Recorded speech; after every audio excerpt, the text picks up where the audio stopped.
Hello and welcome to Coffee and Conversation. I'm your host, Karim Rafa, and I'm joined today with Arthur Huang, the founder and CEO of Miniwiz. Arthur, welcome on air. Hello, hi Karim. Now, to get to a bit what you've been doing in Singapore, I've heard that you've recently designed a few products for Temasek Shop House. Can you tell us a bit more about that?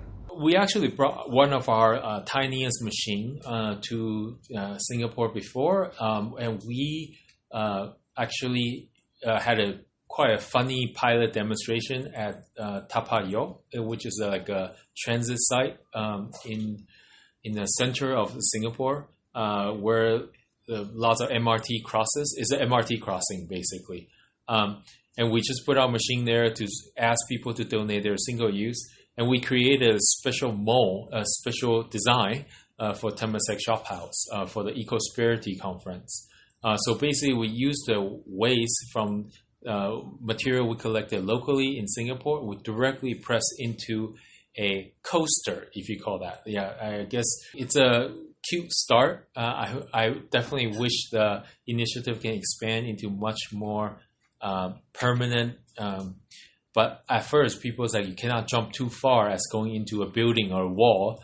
You need to get people to kind of touch it and feel it, have confidence in it before you go into a bigger scale. And of course, one of the things that requires the difficulty about building a building and hospital per se is certification. There's lots of certification you have to go through: fire, toxicity, safety, VOCs, structure components, loading at different applications, outside, inside.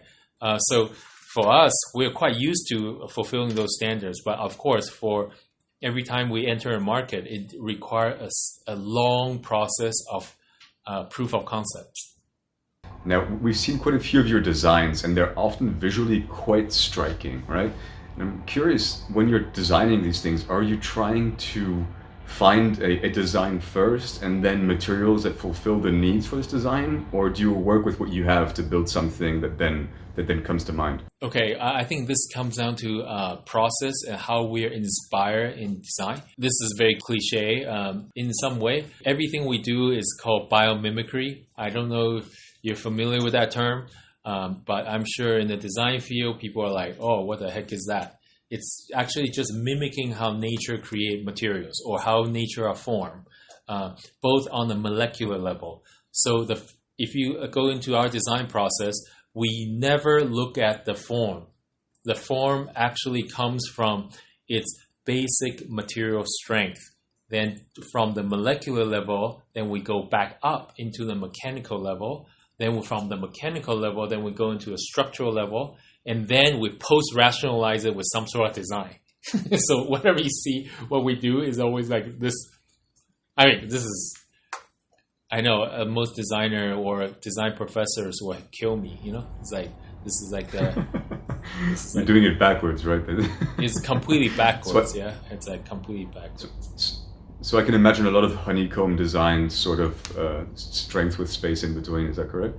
No, honeycomb is like a basic shape when we don't know what to do.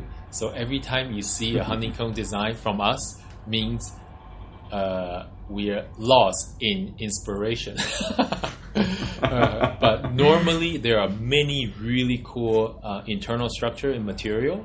Also the way it's formed and how it can get its strength depends on what level, right?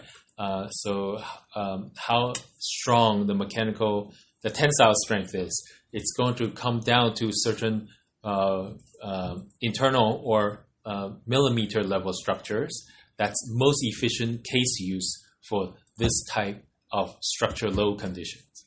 Okay, so there is specific tweaks all the time. And of course, we do have quite a strong mechanical team that also are very much a good product designer themselves. So I think when people see some of our work, it's because they saw the beauty in some form or another. But in reality, it's we are actually looking into the basic DNA of genetics of the material we collected. So every time should be different. But sometimes you get lazy, right? As anybody sometimes do.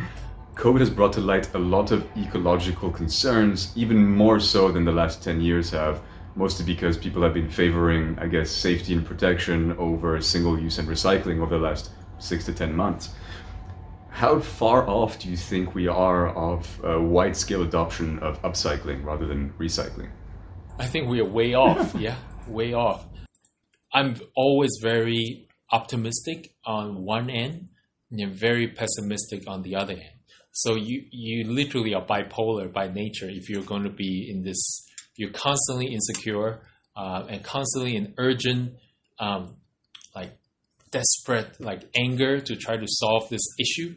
But you always know that every time we do something, we always think this is going to be the next thing that will shift the curve. But, after 20 years, the shift is just not there. And every time there's a breakthrough, for example, before COVID, you have the UN protests, you have young generation protesting against the environmental damage, you have the young generation speaking out finally, collectively, in unison, and then all of a sudden COVID hits, and then all hell breaks loose. Everybody get back to single-use normal, and this time single-use crazy, right? Okay, so and you gotta think about during this time, who collect your single-use? Nobody, actually, nobody. Yeah, so this thing is piling up and up and up. Yeah, and of course, like you can imagine the environment. Let's say this drag on for a couple years. First of all, the single use has not gone down despite all this best effort from all the green.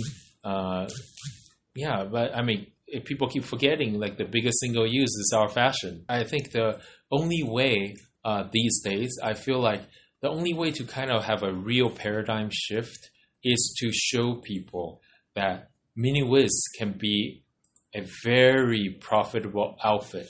I meant that I never really believed that as a kind of a goal, but how do you make trash into kind of some sort of good business? I think this is becoming more important than ever because people are very selfish. We have this really selfish gene. So in order for you to enrich yourself, you need to make sure they get rich in the process, right? So if this can happen, and this can happen, I think there's hope. Otherwise it's just more angry talks, right? But when it comes to, do you mind getting COVID or do you want a plastic bottle? Everyone's like, yeah, I want a clean plastic bottle, right? Who's going to be in their right mind and says, no, I'm going to clean my... Gonna risk it, right? Yes, yeah.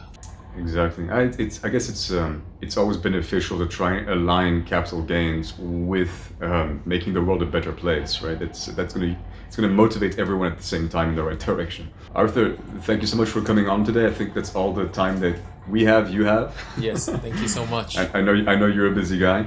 No. Thank you so much for coming on air. Great. Thank you so much. Thank you all for watching. We'll see you soon.